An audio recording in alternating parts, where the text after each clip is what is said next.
Welcome, fight fans. MMA Station is here to bring you another epic combat story. In this episode, we will talk about the path of Dustin Poirier, the Diamond, one of the best lightweights of his generation, who managed to win an interim belt and is still missing a piece of the puzzle in his title shots. Also, what lies ahead for this incredible warrior after his loss to Justin Gaethje at UFC 291. Get ready and let's go.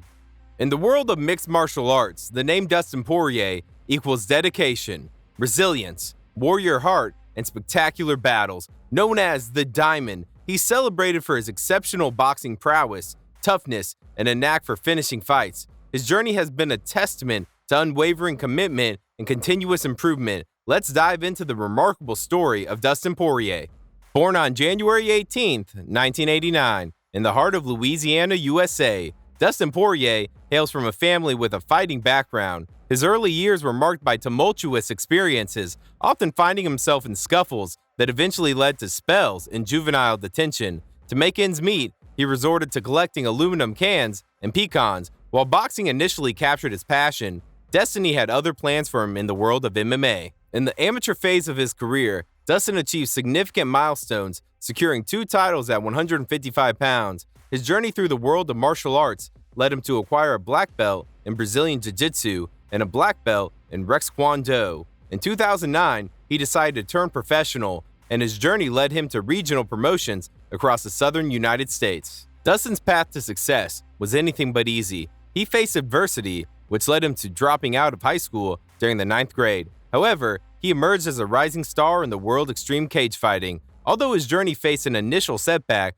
with a loss in his first WEC bout at WEC 50 in August 2010, he quickly bounced back with a victory over Zach Mickelwright at WEC 52. In 2010, Dustin Poirier officially joined the Ultimate Fighting Championship following the merger of WEC with the UFC. His UFC debut was nothing short of remarkable, as he stepped in as a replacement to face Josh Grisby at UFC 125. Grisby was originally slated to face Jose Aldo for the title, but Aldo withdrew due to injury. Despite the odds favoring Grisby, Poirier showcased his skills and secured a unanimous decision victory, marking his arrival on the big stage.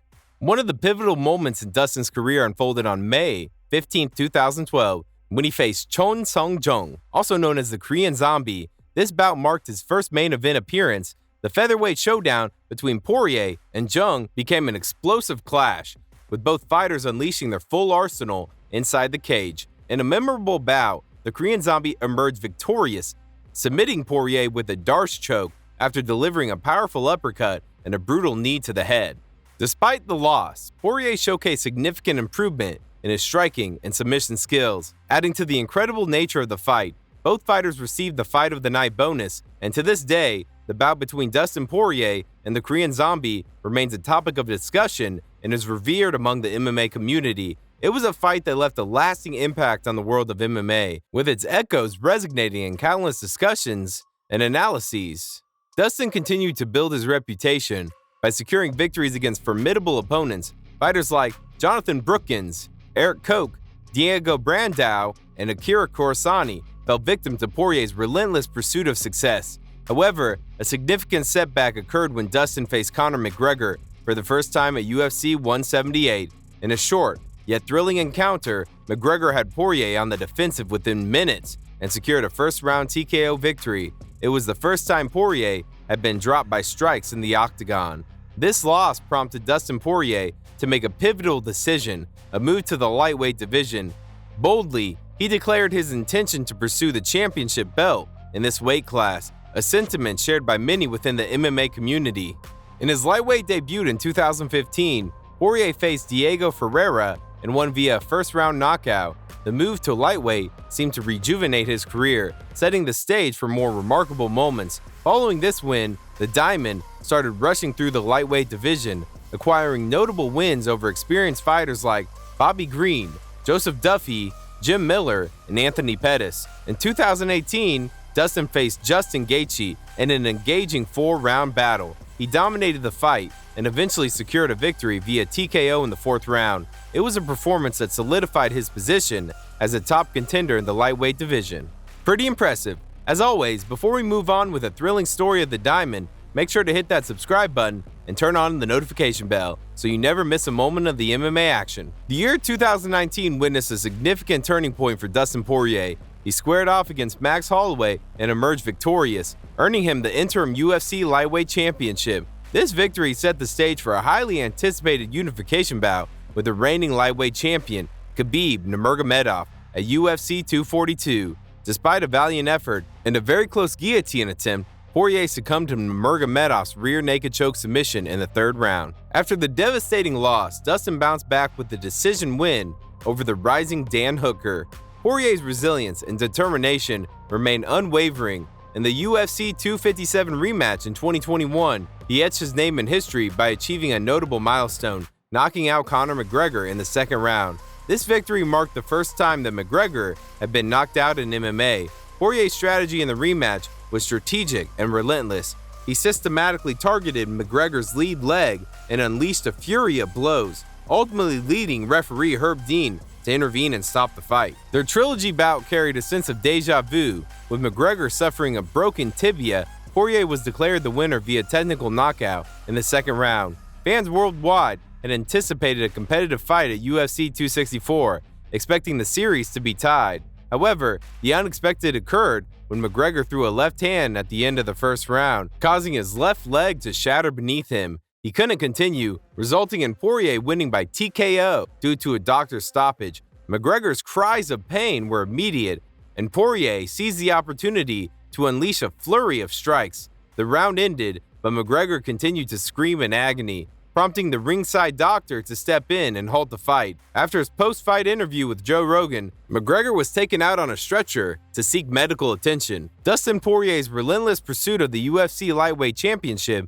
continued at UFC 269 when he faced Charles Oliveira. However, he faced defeat in the third round, succumbing to a standing rear naked choke submission. Oliveira displayed resilience and adaptability, absorbing significant blows in the first round while strategically attacking Poirier's body. In the second round, Oliveira managed to take Poirier down and applied heavy elbows to his head. Although Poirier survived the second round, the third round didn't last long. Oliveira maneuvered Poirier to the cage, took his back, and then secured the choke. Poirier tapped out shortly after. Reflecting on the fight, Poirier admitted, "His durability surprised me. I hit him with some good, clean shots in the first round that might have finished most fighters." Oliveira showcased his striking prowess, a solid game plan, and the finishing skills that have established him as one of the best fighters in the world over the last decade. This was the second title shot lost by submission for Dustin, where he almost touched the belt.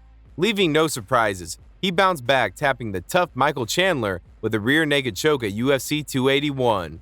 In 2023, a rematch was scheduled between Poirier and Justin Gaethje at UFC 291 for the BMF belt. However, Poirier faced defeat via a head kick knockout in the second round. In the post-fight interview, Poirier expressed his disappointment after the unexpected loss. He said, "Losing is tough, but I've been through it before." Before we see what's coming next for Poirier, don't forget to hit that subscribe button and turn on the notification bell so you never miss a moment of the MMA action. Discussing his performance, Poirier acknowledged his strong start in the opening round and never imagined losing in the second round. Winning this match was crucial for both lightweights as it guaranteed a title shot for the victor, which had been Poirier's main goal. However, this loss has thrown his plans into disarray, leaving the question of where the diamond goes from here. What am I fighting for? I'm not just fighting for the sake of it. I've done that my whole life. I don't want to fight aimlessly. I want it to mean something, Poirier emphasized. As we saw going through his record,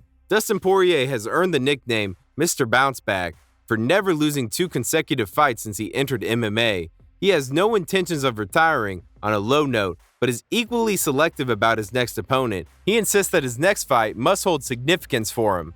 However, finding opponents at 155 pounds presents a challenge. Some fight enthusiasts have suggested he move up to the welterweight division, but Poirier intends to stay in the lightweight division for the time being. The most probable opponent for the Diamond could be Nate Diaz. Although Diaz is no longer in the promotion, he expressed his desire to return to MMA after pursuing boxing, and Poirier is open to welcoming him back into the cage. This event would mark a triumphant return for Diaz, and a breakthrough moment for Poirier if this fight ever happens. It would be a collision between two fighters known for their aggressive style, promising intense action, and eliminating the need for judges' scorecards. Both fighters possess numerous strengths with few noticeable weaknesses, showcasing their exceptional talent and showmanship. Furthermore, Poirier clarified that he's not interested in serving as a backup fighter for a potential matchup between Conor McGregor and Michael Chandler. He made this clear on social media when responding to a fan's inquiry, a sentiment echoed by many other fans. Even if Poirier were to step in for either Conor or Chandler, it wouldn't excite him much. He's already faced McGregor 3 times and has a victory over Chandler in their sole encounter. McGregor has claimed he'll fight Chandler in December, but has yet to join the United States Anti-Doping Agency testing pool. The only way this fight happens is if USADA grants McGregor an exemption. If McGregor follows standard procedures, he must undergo USADA testing, which usually lasts 6 months, thereby delaying his competition until 2024. Poirier praised USADA for their work and believes waiving testing for McGregor would undermine the system.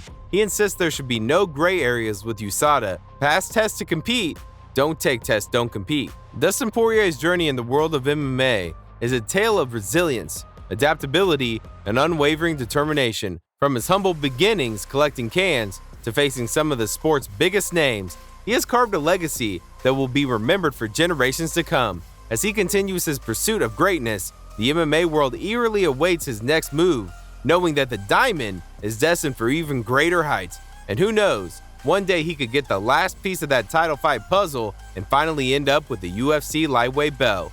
And that wraps up another story with MMA Station. Make sure to hit that subscribe button and turn on the notification bell so you never miss a moment of the action. Thank you for joining us on this incredible ride. Until next time, stay hungry, stay passionate, and keep supporting the world of combat sports.